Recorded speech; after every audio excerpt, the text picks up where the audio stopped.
Et elle enfanta un fils.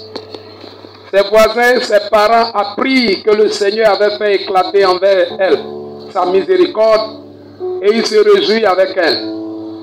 Le 8e jour, il vint pour circoncire l'enfant et il l'appelait Zacharie du nom de son père. Mais sa mère prit la parole et dit non, il sera appelé Jean. Il lui dit, il n'y a dans ta parenté personne qui soit appelé de ce nom. Et il fit des signes à son père pour savoir comment il voulait qu'on l'appelle. Zacharie demanda des tablettes et il écrivit, Jean est son nom. Et tous furent dans l'étonnement. Au même instant, sa bouche s'ouvrit, sa langue se délia et il parlait bénissant Dieu. La crainte s'empara de tous les habitants d'alentour et dans toutes les montagnes de la Judée, on s'entretenait de toutes ces choses. Tous ceux qui les apprirent les gardèrent dans leur cœur en disant, que sera donc cet enfant? Et la main du Seigneur était avec lui. Amen. Et la main du Seigneur était avec Jean-Baptiste. Que la main du Seigneur soit avec toi au nom de Jésus-Christ. Dans chaque aspect, dans chaque domaine de ta vie, je déclare que la main du Seigneur soit avec toi. Alléluia. Amen.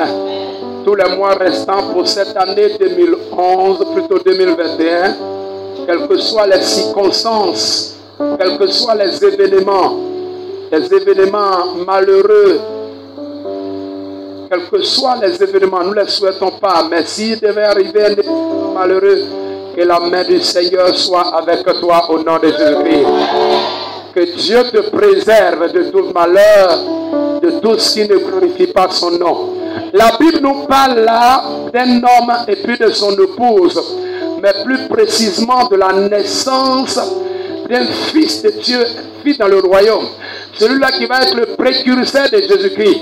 Celui-là qui va annoncer Jésus-Christ de Nazareth. Il s'agit de Jean-Baptiste. La Bible dit que son papa était sacrificateur. Jean-Baptiste est plutôt... Zacharie était sacrificateur. Il servait l'Éternel avec tout son cœur, avec dévouement, avec engagement, avec ferveur d'esprit. Et sa femme aussi était Élisabeth. Elle servait aussi bien le Seigneur. Mais ils étaient avancés en âge. Malgré le fait qu'ils servaient le Seigneur, en dépit de l'engagement, le dévouement dans le service du Seigneur, ils n'avaient pas d'enfants. Et comme chaque année on tirait au sort pour savoir quel sacrificateur devait aller faire le sacrifice dans le temple, alors le sort va tomber sur Zacharie. Zacharie était en train de faire son service. L'ange Gabriel apparaît à Zacharie et lui dit, Zacharie, tes prières ont été exaucées. Alléluia. Tes prières ont été exaucées. Je viens de la part de l'Éternel pour venir t'annoncer cette bonne nouvelle qu'Élisabeth va concevoir. Élisabeth va faire un enfant. Zacharie, dans son incrédulité, lui qui a prié depuis longtemps pour chercher un enfant, il dit, mais Seigneur, nous sommes vieux. Comment est-ce qu'on va pouvoir avoir un enfant? Et là, il lui dit, comme tu ne crois pas à la parole de l'Éternel, pour ne pas que ta bouche proclame des choses qui vont faire obstacle, tu seras muet jusqu'à ce que cet enfant vienne au monde. Et c'est ainsi que Élisabeth va concevoir. Élisabeth va se cacher pendant 5 mois. Souvent, il y a certaines choses, il faut les cacher. Il ne faut pas se presser de les divulguer. Il ne faut pas te presser de parler. Il ne faut pas te presser de proclamer. Il ne faut pas te presser de dire. Il faut les garder dans le secret. Alléluia. Alléluia. Briser les limites. Franchir des lignes. Alléluia. J'ouvre une parenthèse, bien-aimé. Dans le chapitre 3 de Jean, la Bible déclare que Pierre et Jean partaient dans le temple. Et il y avait un homme boité depuis 40 ans. On le soulevait, on le venait le placer là, devant le temple. Et devant la porte qu'on appelait la Belle. Il a toujours été là, à côté de la Belle, mais il n'a jamais pénétré dans la porte qu'on appelle la Belle. Il n'a jamais entré dans ce temple-là. On venait le déposer là pour qu'il mendie. Un jour, Jean et Pierre partaient au temple. Et quand il les a vus, il était bien habillé, bien sapé. Il s'est dit certainement, ces hommes-là vont me donner beaucoup d'argent aujourd'hui. Et Pierre et Jean lui ont dit, regarde-nous, nous n'avons ni or ni argent pour toi, mais nous avons un nom pour qu'on peut te communiquer. Nous avons Jésus-Christ. Au nom de Jésus-Christ, lève-toi et marche. Et la Bible dit qu'ils l'ont pris par la main. Debout, ses pieds sont devenus fermes et il a commencé à sauter, il a commencé à marcher direction là où il n'est jamais entré, le temple où il n'est jamais entré. Il a pu pénétrer ce temple là ce jour-là. Les limitations étaient brisées. Depuis longtemps il cherchait à entrer dans ce temple, il n'y est jamais parvenu, mais ce jour-là par l'onction de Dieu il a pu pénétrer le temple. Je veux dire à quelqu'un ce soir, peut-être tu es important et puissant comme cet homme, mais la belle de laquelle tu n'es jamais entré, après ce programme, qui est là ou non?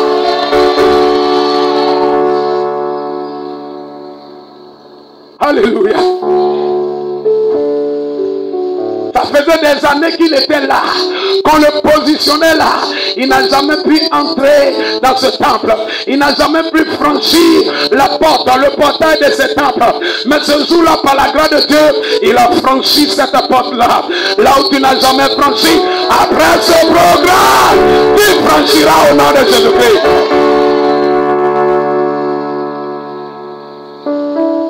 38 ans, quelqu'un était couché au bord de cette piscine qu'on appelait Bethesda. Et chaque fois que l'un remuait l'eau, la personne qui était rapide et qui plongeait dans cette eau-là était guérie, était délivrée. Il fallait quelqu'un pour introduire. Il fallait quelqu'un pour que tu sois pénétré dans cette eau-là. Et la Bible dit qu'un jour Jésus passait par là. Il a vu cet homme qui était couché depuis 38 ans. Je ne sais pas depuis combien d'années tu es là. Tu cherches à avancer, mais tu n'arrives pas. Tu cherches à atteindre un prochain niveau, mais tu n'arrives pas. Mais la Bible dit que quand Jésus est arrivé, il lui a dit, veux-tu être guéri? Il dit, je n'ai personne pour m'introduire dans l'eau quand l'eau est remuée. Jésus dit, je suis la personne des personnes qui n'ont personne. À partir d'aujourd'hui, tu cherches à être introduit dans la guérison. Je suis introduit au nom de Jésus.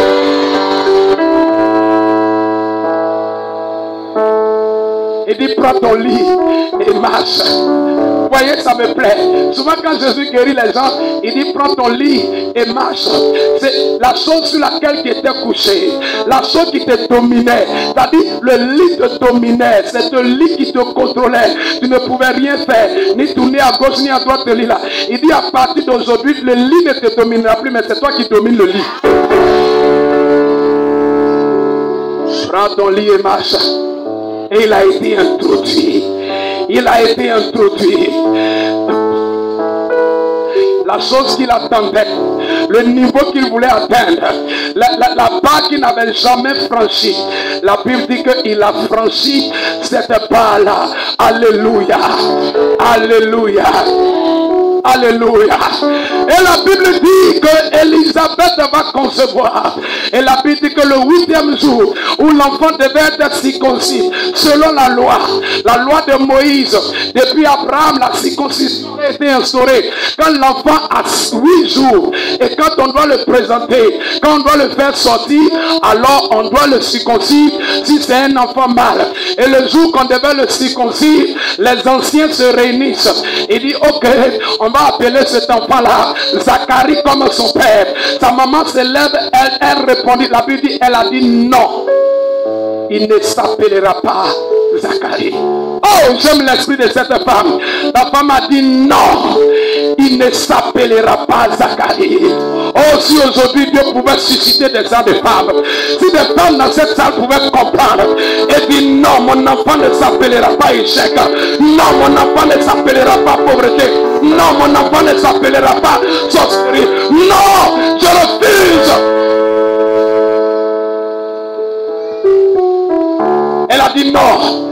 En face de tous ces anciens, en face de tous ces gourous, elle a refusé le gâchis de son enfant. Elle a refusé le nom que la société voulait donner à son enfant, le nom que l'école voulait donner à son enfant, le nom que les gens de la cour voulaient donner à cet enfant. Peu importe ce qu'il est, femme, soit la dernière personne a maudit ton enfant, soit la dernière personne a dit qu'il ne réussira pas, soit la dernière personne a dit qu'il ne sera rien, même si tous les autres l'ont rejeté. Toi, ne les rejette pas. Elle a dit non.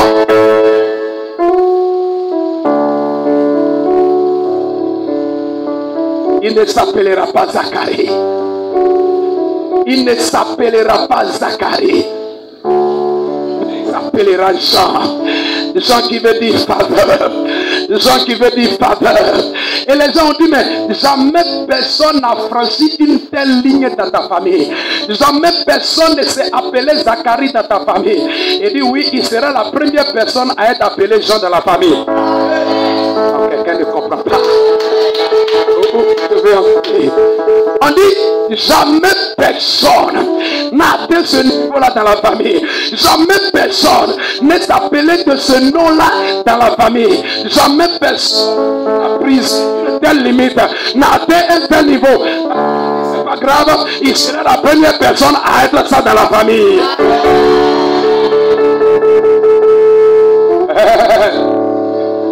Il sera la première personne à atteindre ce niveau-là dans la famille.